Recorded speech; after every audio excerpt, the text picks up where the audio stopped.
RTI কৰ্মী দিলীপ নাথক বিচাৰি শোণিতপুৰ আৰক্ষী অভিযান আৰম্ভ কৰিছে। গ্ৰেপ্তাৰৰ ভয়ত ঘৰ এৰি আত্মগোপন কৰিছে দিলীপ নাথে। মোবাইল বন্ধ কৰি অজ্ঞাত স্থানত আত্মগোপন কৰি আছে RTI কৰ্মীগৰাকী। ইতিপূৰ্বে আটক হৈছে RTI কৰ্মীজনৰ পুত্ৰ। দিলীপ নাথৰ পুত্ৰ কপিল নাথক আটক কৰিছে আৰক্ষীয়ে। কপিল নাথে আন দুই সহযোগীক লৈ আক্ৰমণ কৰিছিল ND24 সাংবাদিকক। আক্ৰমণত গুৰুতৰভাৱে আঘাতপ্ৰাপ্ত হৈছিল সাংবাদিক বিমল জ্যোতি নাথ। দিলীপ নাথক বিচাৰি অভিযান আৰম্ভ কৰিছে শোণিতপুৰ আৰক্ষীয়ে। এগৰাকী হৈছে RTI কৰ্মী দিলীপ নাথ। শোণিতপুৰ আৰক্ষীয়ে ইতিমধ্যে অভিযান আৰম্ভ কৰিছে। গ্ৰেপ্তাৰৰ ভয়ত এতিয়া ঘৰ এৰি অন্য স্থানত আত্মগোপন কৰি আছে দিলীপ নাথ নামৰ এগৰাকী স্বয়ম্ভু RTI কৰ্মী। মোবাইলটো বন্ধ কৰি থৈছে। মোবাইল বন্ধ কৰি অজ্ঞাত স্থানত বৰ্তমান আত্মগোপন কৰি আছে RTI কৰ্মীগৰাকীয়ে। ইতিপূৰ্বে আটক কৰা হৈছে RTI কৰ্মীজনৰ পুত্ৰক। দিলীপ নাথৰ পুত্ৰ কপিল নাথক আৰক্ষীয়ে আটক কৰিছে। কপিল নাথে আন দুই সহযোগীক লগত লৈ আক্ৰমণ কৰিছিল ND24 সাংবাদিকক। আক্ৰমণত গুৰুতৰভাৱে আঘাতপ্ৰাপ্ত হৈছিল সাংবাদিক বিমল জ্যোতি নাথ।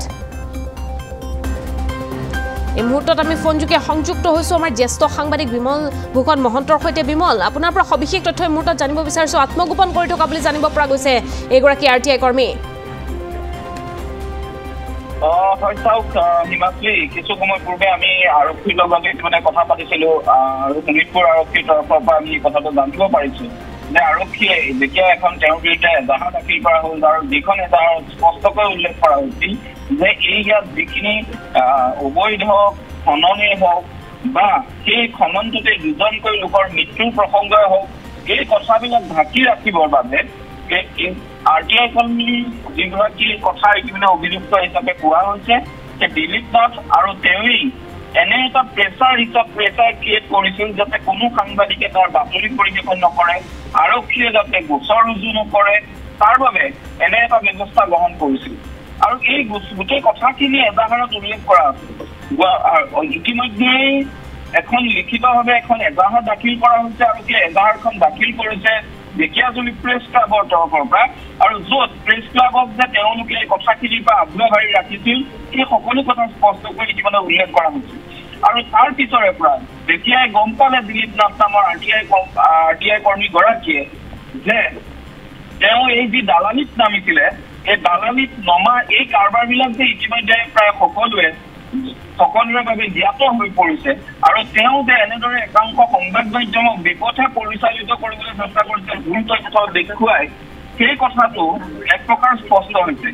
আৰু যিটো কথা স্পষ্ট হোৱাৰ পিছৰে পৰা ইতিমধ্যে তেওঁক তাৎক্ষণিকভাৱে আৰক্ষীয়ে তলব কৰিছিল আৰু তলব কৰাৰ পিছতে কিন্তু তেওঁ ঘৰ এৰি ইতিমধ্যে পলায়ন কৰাৰ তথ্য কিছুমান পোহৰলৈ আহিছে। জানিব পৰা মতে আৰক্ষী এটা দলে তেওঁৰ যি পাঁচস্থিত যি বাসগৃহ, সেই বাসগৃহত গৈ আৰক্ষীয়ে তেওঁক বিচাৰি গৈছিল, কিন্তু সেই সময়ছোৱাত তেওঁ বাসগৃহত নাছিল। আৰু তাৰ উপৰি তেওঁ বাসগৃহত নথকাই নহয়, তেওঁ ঘৰৰ মানুহে তেওঁ ক'ত আছে সেই তথ্য কিন্তু আৰক্ষীক দিব নোৱাৰিলে। যি কথাটো প্ৰায় এক প্ৰকাৰ স্পষ্ট হৈছে যে তেওঁ সম্প্ৰতি গ্ৰেপ্তাৰ হোৱাৰ ভয়তে তেওঁ আচলতে ক'ৰবাত আত্মগোপন কৰিছে আৰু আত্মগোপন কৰি আৰক্ষীক বিপথে পৰিচালিত কৰিবলৈ তেওঁ কিছু সময় পূৰ্বে এটা ফেচবুক লাইভ দিয়াৰ আৰু এটা তথ্যও ইতিমধ্যে আৰক্ষীয়ে লাভ কৰিছে। গতিকে এই মুহূৰ্তত তেওঁৰ যিগৰাকী পুত্ৰ, সেই পুত্ৰগৰাকী ইতিমধ্যে আমাৰ প্ৰতিটো সাংবাদিক বিমল জ্যোতি নাথক প্ৰহাৰ কৰাৰ অভিযোগত বৰ্তমান ঢেকীয়াজুলি আৰক্ষী থানাই আটক কৰি ৰাখিছে। হয়তো আজি ইতিমধ্যে কেইবাটাও ধাৰাত তেওঁৰ বিৰুদ্ধে গোচৰ পঞ্জীয়ন হৈছে। গতিকে তেওঁ গ্ৰেপ্তাৰ হোৱাৰ সম্ভাৱনা অধিক। আৰু সেই গোচৰটো ইতিমধ্যে যিটো গোচৰ পঞ্জীকৃত হৈছে, সেই পঞ্জীকৃত গোচৰটোত কেইবাটাও জামিনবিহীন ধাৰা সংযুক্ত হৈছে। আৰু ধাৰাকেইটাও এই মুহূৰ্তত মই আমাৰ দৰ্শকসকলৰ বাবে কৈ দিব বিচাৰিছো। ঢেকীয়াজুলি PS কেছ নম্বৰ 182/2025 য'ত সংযুক্ত হৈছে BNSৰ 49/191 3042 1182 1091 137 BNS। আৰু এইকেইটা আটাইকেইটা অভিযোগে ইতিমধ্যে যে এবেটমেণ্টৰ হয় আৰু ৰায়টিং, অৰ্থাৎ একাংশ যুৱকে এটা পৰিস্থিতি সৃষ্টি কৰি কাৰোবাক প্ৰহাৰ কৰা বা এটা এনেধৰণৰ পৰিৱেশ সৃষ্টি কৰা, যিটো পৰিৱেশ সাধাৰণতে সাধাৰণ পৰিৱেশ নহয়, এটা হুলস্থুলীয়া পৰিৱেশ সৃষ্টি কৰা, মাৰপিট কৰা, স্নেচিঙৰ এটা ধাৰা তাত সংযুক্ত কৰা হৈছে। অৰ্থাৎ কিছু সামগ্ৰী তেওঁলোকৰ পৰা কাঢ়ি লৈ যোৱা হৈছে।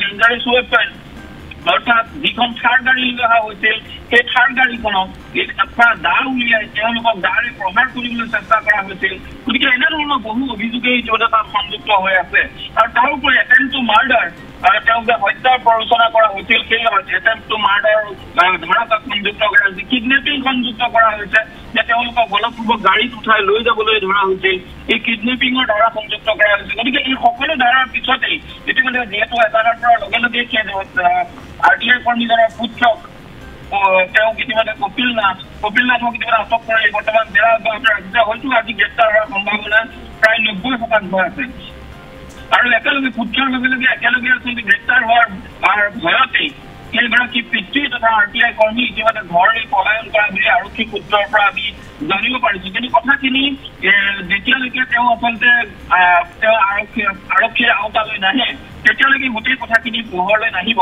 কাৰণ 5 মিনিট ৰাতিপুৱাৰ পৰা আমি 5 মিনিট যিটো ঘটনাস্থলী তাত উপস্থিত আছো তাৰ প্ৰতিখিনি তথ্য মানুহখিনিৰ যে ভাষ্য তেওঁলোকে যে কেনেদৰে এই RTI কৰ্মীগৰাকী যে অঞ্চলটোৰ এগৰাকী উঠিৰজা বহিৰজা তেওঁ যে এক প্ৰকাৰ ত্ৰাসলৈ ৰূপান্তৰ হৈছে এই সকলো কথা আমি তেওঁৰ স্থানীয় লোকৰ পৰা আমি জানিব পাৰিছো গতিকে প্ৰভাৱিত কৰিবলৈ এনেদৰে প্ৰভাৱিত কৰিছে যে আপুনি বিশ্বাস নকৰিব যে যেতিয়া যিজন লোকৰ মৃত্যু ঘটিল তেওঁ পৰিয়ালে এখন এজাহাৰ দিয়াৰ সাহস নহল পৰিয়ালে এজন লোকৰ মৃত্যু হল কিন্তু তেওঁ এই গোটেই ঘটনাত যিহেতু এই RTI কৰ্মীজনৰ পুত্ৰ জড়িত আছে তেওঁ পুত্ৰ জড়িত থকাৰ বাবে তেওঁৰ পুত্ৰৰ বিৰুদ্ধে গৈ এখন এজাহাৰ দিয়াৰ সাহস নকৰিলে 5 মিনিট পৰিয়ালটোৱে যিহেতু পৰিয়ালে ইতিমধ্যে আজি আমাৰ কেমেৰা আগতে সকলো কথা স্বীকাৰ কৰিছে গতিকে ভাবক কিমান পৰ্যায়ৰ এগৰাকী ত্ৰাসৰ সৃষ্টি কৰিছে এগৰাকী RTI কৰ্মীয়ে গতিকে নিশ্চয় তেওঁক আৰক্ষীয়ে খুব কম সময়ৰ ভিতৰত গ্ৰেপ্তাৰ কৰিবলৈ সক্ষম হ'ব